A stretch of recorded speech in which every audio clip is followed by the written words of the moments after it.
China refusing to be blamed for sowing discord over the war in Ukraine. It's hit back at NATO after the alliance described Beijing as a decisive enabler in Russia's war effort. China says NATO is deliberately hyping up Beijing's responsibility in the war with, quote, malicious intent.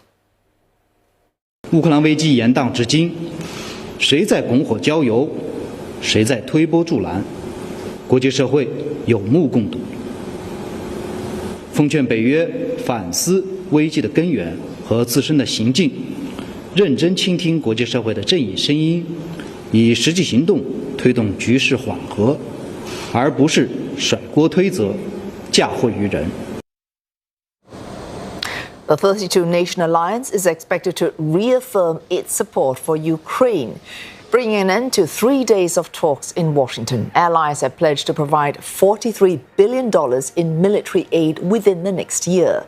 Ukrainian President Volodymyr Zelensky will hold a news conference with NATO's chief and American lawmakers amid promises of new weapons for Kyiv. Russia has warned it is preparing a response in terms of measures to contain what it considers a serious threat from NATO.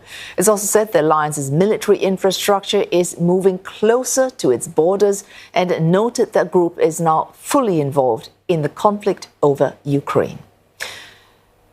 And for more, Nick Harper joins us live from Washington, D.C. Nick, we just heard a barbed response there from China's Ministry of Foreign Affairs to NATO's draft communique.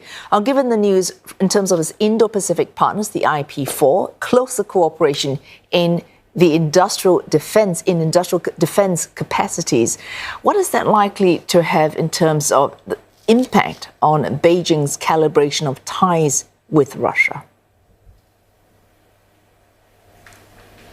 Yeah, we're just a couple of hours away from that IP4 meeting. Australia, New Zealand, Japan, South Korea coming together to meet with NATO members, very much cementing what we've seen over the last few years at these annual meetings, that alliance of Indo-Pacific partners working more closely, cooperating more closely with the Western alliance of NATO. But there is that problem that the very thing that they are trying to achieve might actually backfire. We might see China, as we've already seen in that very barbed response, as you mentioned just a moment ago, becoming more angry, more isolated, more belligerent. The very things that the West accuses China of that expansionism in the Indo-Pacific, of that aggression in the South China Sea.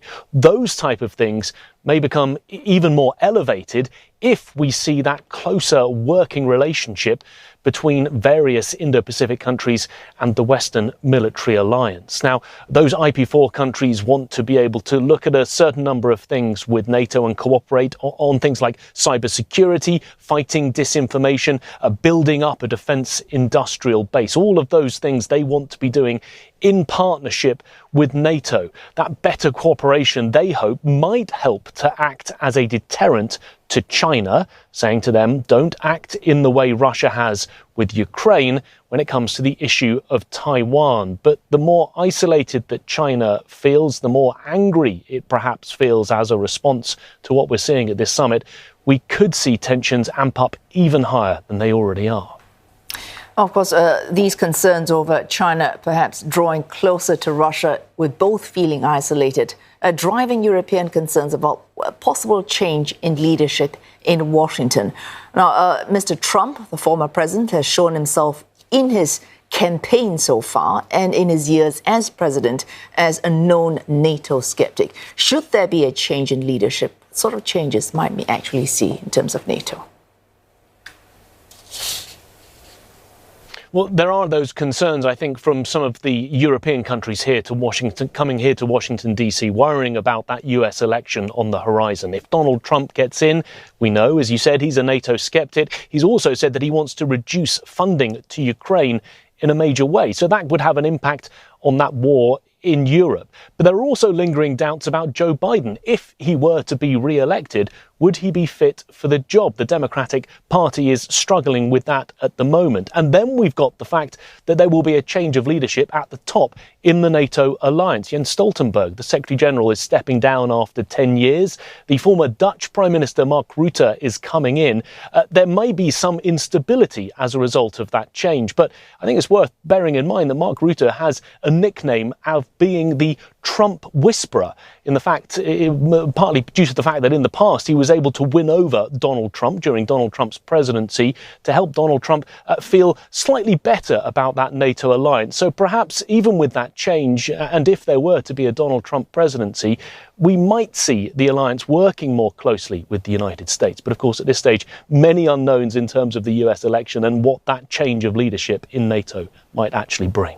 Thanks. Nick Harper, live for us there in Washington, D.C.